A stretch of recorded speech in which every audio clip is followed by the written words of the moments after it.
It was Biggles who knew first that the machine was coming. His keen ears picked up the drone of the motors. "Here comes Ginger!" he yelled desperately, by which time others in the crowd had heard it too. There was a quick babble of excited conversation. The immediate preparations for the hanging were temporarily abandoned, and several people pointed to the fast-approaching Jupiter. "Never mind about that!" shouted McBain, as if he sensed that the oncoming aeroplane was a danger to the success of his plans. Ferroni demanded that the hanging should proceed, but the attention of the crowd was distracted by the behaviour of the machine. At first it seemed the pilot was going to glide straight to the aerodrome and land, but at the last moment the machine turned suddenly as if the pilot had observed the crowd and wished to see it at close quarters. Straight over the tree, at a height of not more than 50 feet, the Jupiter soared and then went into a tight circle. "Well, come on! Ain't you never seen an aeroplane before? Let's get on with the hanging!" roared McBain. But the noise of the Jupiter's engine so drowned the words that only those in his immediate vicinity heard them. "What does he think he's up to?"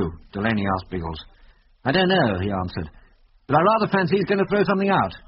"Yes, he is." The next moment a dark object was hurtling downwards, turning slowly as it fell. There was a yell of alarm from the crowd, each member of which took steps to make sure that it did not hit him. The falling object finally crashed to earth in the middle of the scattered spectators. The actual moment of impact produced a curious effect. So curious, in fact, that it is doubtful if any one of the watchers had the slightest idea of what had happened. There seemed to be a sort of brilliant yellow flash, almost like a tongue of flame, which licked along the short turf for a brief moment before it disappeared. The crowd converged on it, and all was hidden from view. There was an excited whisper, almost a hiss, and then a shout went up. Delaney had run forward with the others. "Stand away there!" he ordered crisply. Curiously enough, the crowd gave way to him, as though it once more respected his authority. Mass hysteria is a strange thing. It can die down as quickly as it can arise, and thus it was in this case. Delaney perceived his opportunity, and was not slow in taking advantage of it. "Stand clear," he snapped. "Don't touch it, anybody. And that goes for you too, McBain," he went on curtly. Delaney stooped and picked up something from the ground. It looked like a piece of torn sacking. "Moose Creek Goldfields," he read in an amazed voice. Then, a tone higher, he added, "Boys, it's the Moose Creek Gold!" The words were received with a loud buzz of excitement, and everyone pressed forward to see the pile of yellow dust that had burst from the bag when it hit the ground. Delaney strode to where the prisoners were standing, the nooses still around their necks.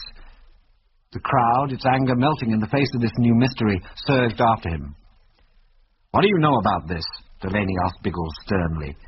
"Not much more than you do," replied Biggles. "I suggest you let the boy tell his story in his own way. Here he comes now." Ginger, who by this time had landed, was in fact marching towards the crowd. In front of him, covered by his automatic, walked the Indian, draped in the long fur coat from the cabin. The crowd fell silent as it watched the approach of this curious procession.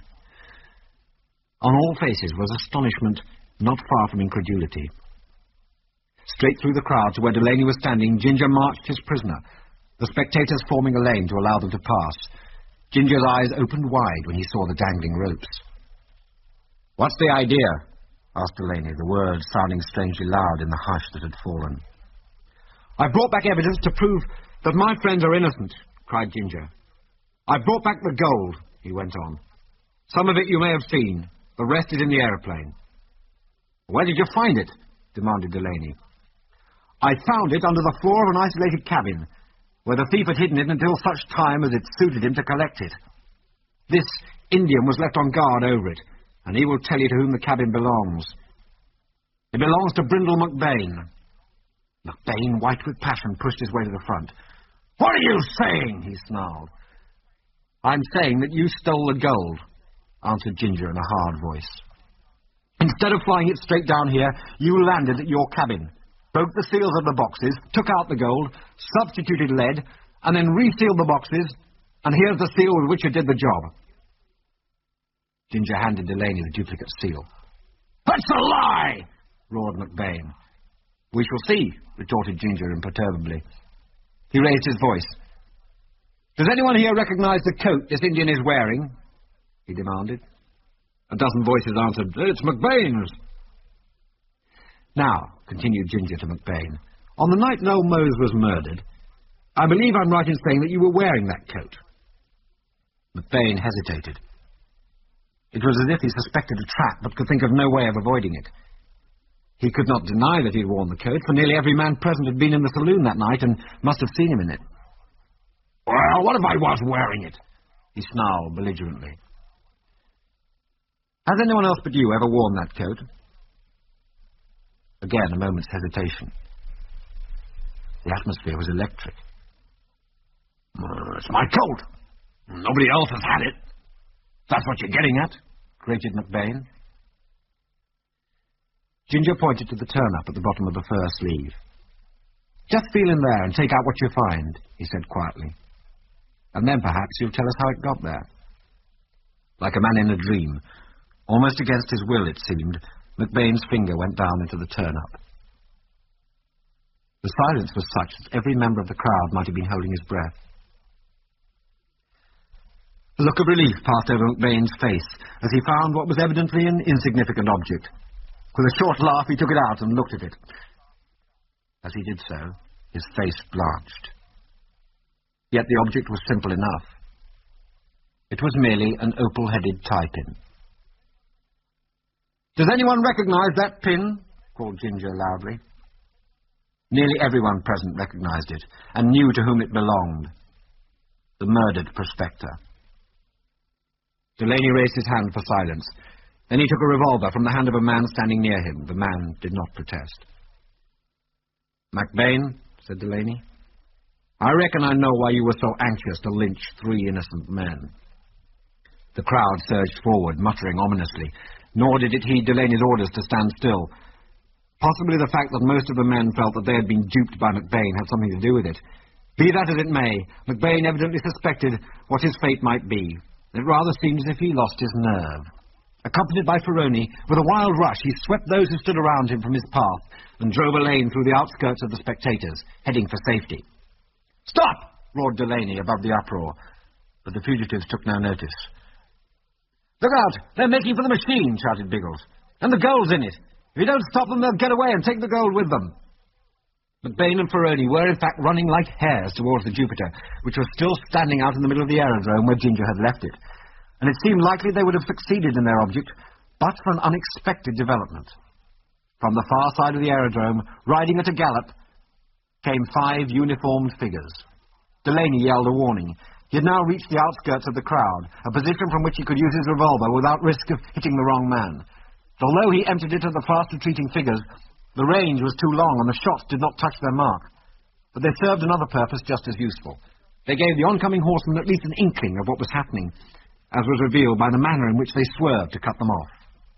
McBain and his pilot swerved too, but they could not hope to compete with horses. Seeing that they were trapped, they both drew their revolvers and tried to shoot their way to the machine. They did succeed in emptying one saddle, but then a fusillade of shots rang out, and McBain pitched face downwards on the turf. Ferroni, evidently seeing that his case was hopeless, threw down his weapon and raised his hands above his head.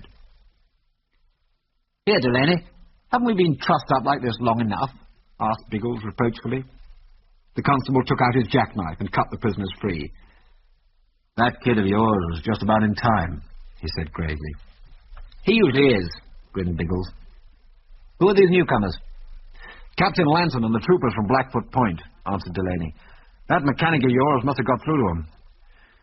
"Phew, what a report I shall have to make." "You better not go away. The captain will want to see you too." "I suppose you're no longer in any doubt as to who killed old Mose?" Biggles asked Delaney as they walked across the aerodrome towards the Jupiter, near which the crowd had reassembled. "None whatever," replied Delaney. "Then in that case I assume you're no longer under arrest." "No, you're free as far as I'm concerned." "Then if it's all the same to you, we'll get our machine inside its hangar and tidy things up a bit. I suppose I ought to fly out to Moose Creek and tell them the gold is safe." "Oh, best wait until you've seen the captain," advised Delaney.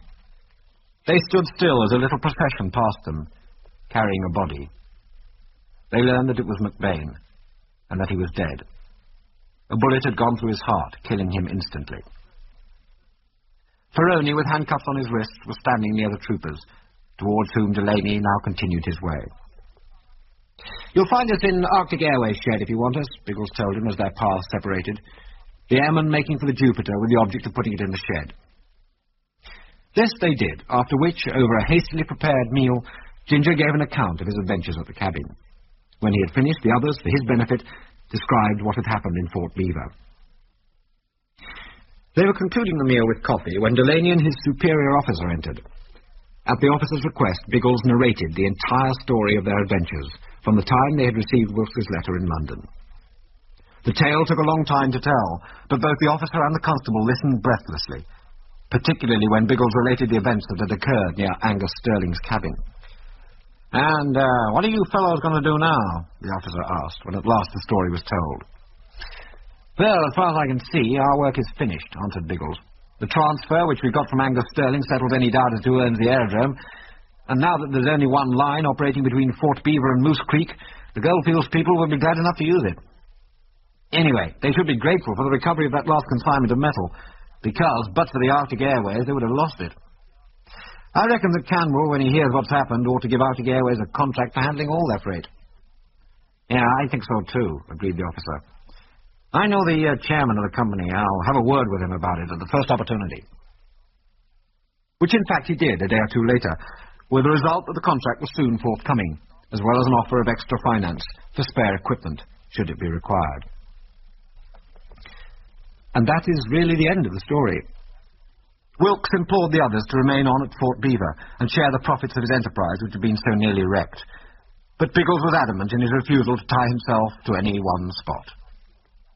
However, they stayed on until Arctic Airways was reorganized on proper lines, which did not take very long, for Wilks found no difficulty in getting staff now McBain and his gang had been removed. Wilks flew the party back to Quebec in one of the 2 Jupiters the firm now possessed, and it was there that goodbyes were said. "Let me know how things go on," shouted Biggles from the deck of the ship that was to take them back to England. "I will," promised Wilks. "Thanks for coming over." "Don't mention it," grinned Biggles. "It's been a pleasure."